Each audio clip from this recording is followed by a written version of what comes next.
amendments, that they be reported by number, and that the Senate vote in relation to the amendments in the order listed, with no amendments in order prior to a vote. Barrasso, 3055, Carper, 3330, Thune, 3106, Cortez Masto, 3317. Is there objection? Without objection.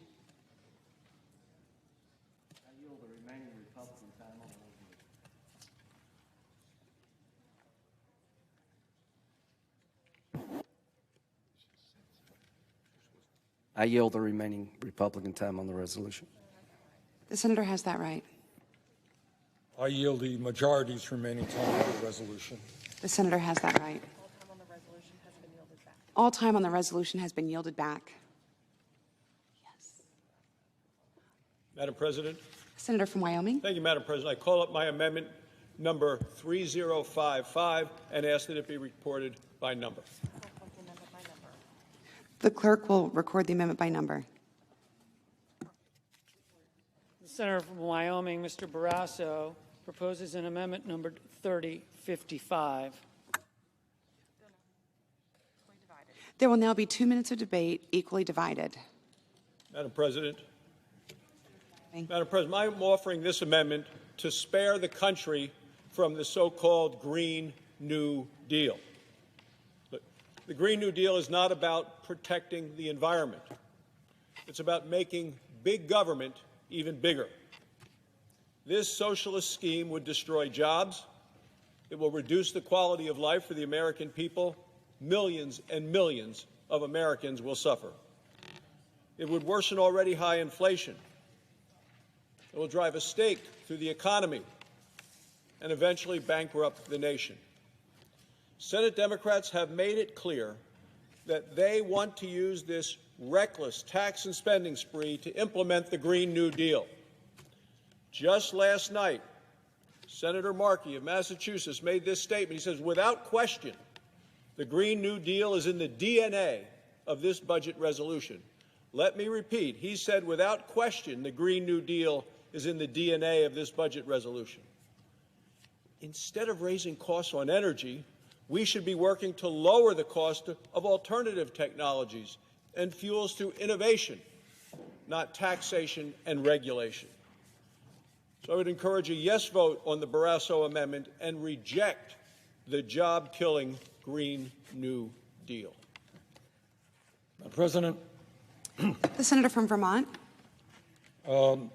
Barrasso's amendment is interesting when he talks about the Green New Deal. The only problem is what he's talking about has nothing to do with the Green New Deal.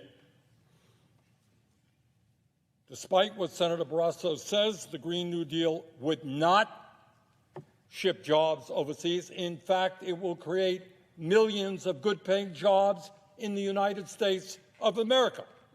It will not raise electricity prices. It will not make the United States dependent on dirty sources of energy from other countries. In case the senator from Wyoming has missed it, Oregon is burning. California is burning. Greece is burning. There is a drought hitting virtually every country on Earth. Newsflash, climate change is real, and the United States and other countries have got to address it. Madam President, as a supporter of the Green New Deal, I have no problem voting for this amendment because it has nothing to do with the Green New Deal.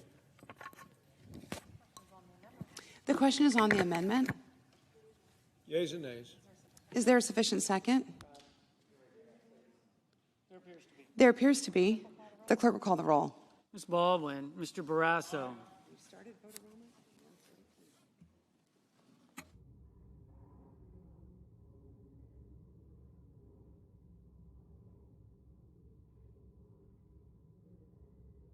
Mr. Bennett.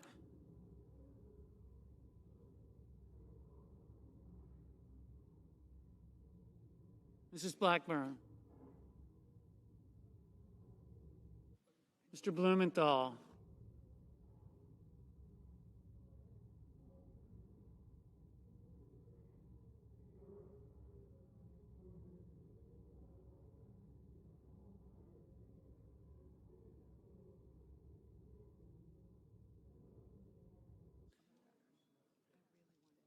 Mr. Bennett, Mrs. Blackburn, Mr. Blumenthal, Mr. Blunt, Mr. Booker,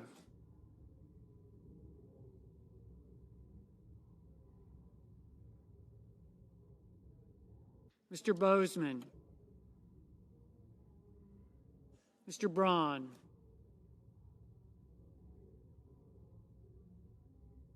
Mr. Brown,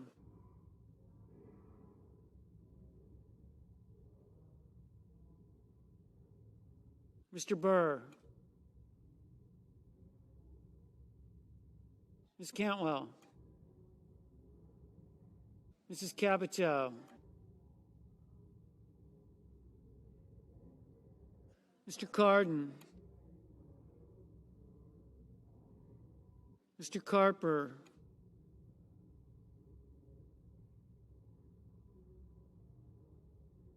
Mr. Casey,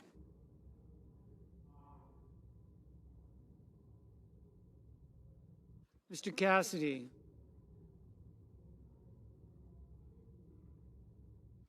Ms. Collins, Mr. Coons,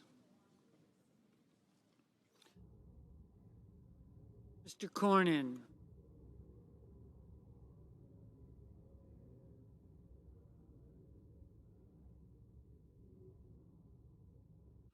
Ms. Cortez Masto, Mr. Cotton, Mr. Kramer, Mr. Crapo, Mr. Cruz,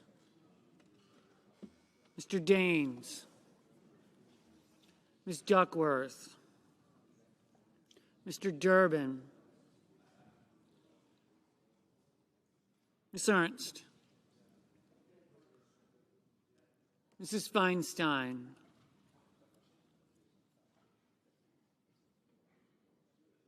Mrs. Fisher, Mrs. Gillibrand, Mr. Graham, Mr. Grassley, Mr. Haggerty, Ms. Hassan, Mr. Hawley, Mr. Heinrich, Mr. Hickenlooper, Ms. Hirono. It sure looks like Bernie Sanders now controls the party. It's systemic socialism. It's exactly what he's always proposed. You look at the bill that's going to, I guess, pass in the morning, the infrastructure bill. According to Congressional Budget Office, $256 billion. Now think about that. One bill, $256 billion of deficit spending. One bill. Now look, here's they just put out their budget outlook. This is what they think we're going to be like in 2031. 4.5 trillion in revenue. They're going to have deficit spending. You know how most people would put out a budget, how they're going to balance? They're not even trying to balance the budget. $1.8 trillion deficit in 1 year, 2031. And this is where they're going to take the debt. You know, right now we're at a little over $28 trillion worth of debt. I think 28.5, and we're about to hit 30 trillion. We've already passed the debt ceiling. They're projecting to take our federal debt to $45 trillion. 45 trillion. Now they're assuming interest rates are going to stay down. They're assuming in 2031 the annual interest expense will be $1 trillion. So not quite a quarter of our entire revenue will go to interest, which we will get no immediate return on. It's all because of money that's been spent in the past in deficit spending. Now, put that in perspective. If we go to the 50-year average for the 10-year, just the interest expense would be $2 trillion, and collections would only be $4.5 trillion. I mean, this is ridiculous, reckless government spending. If you want to understand how power corrupts and absolute power corrupts absolutely, look no further than the other chamber in the United States Capitol. Speaker Nancy Pelosi is drunk on power. The orders that Speaker Pelosi is issuing are abusive and unprecedented. Speaker Pelosi has decreed to members of the House of Representatives elected by the people that if you dare walk onto the floor of the House of Representatives without a mask, I, Speaker Pelosi, shall fine you. Who the hell is she to be fining members of the House? But you know what? She's not done with that.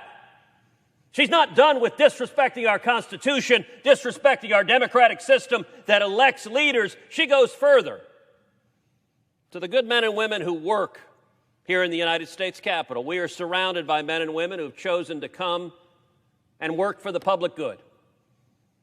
And here's what Speaker Pelosi has decreed. If you dare walk in the hallway without a mask, I, Speaker Pelosi, will arrest you.